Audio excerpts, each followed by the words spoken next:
The UK's Labour government has just delivered its first budget, the first ever presented in the UK by a female chancellor, and Labour's first budget for 15 years. So what did they do? Well, first thing they did was they changed the rules. So in the UK, this is governed by the Office for Budgetary Responsibility, how much you're allowed to borrow and what you're allowed to spend it on. And those rules were changed by the new Chancellor, Rachel Reeves, to allow more spending on investment and infrastructure in the near future.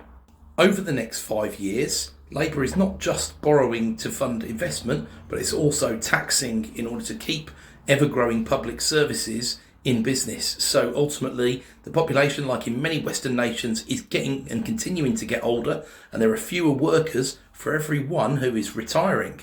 Large organisations like the IMF have responded very positively to the UK's budget, but ultimately will the gamble of hiking up taxes more than any time in over 30 years in a UK budget pay off? Because these have been loaded onto businesses who ultimately will then load them on to their employees and their customers.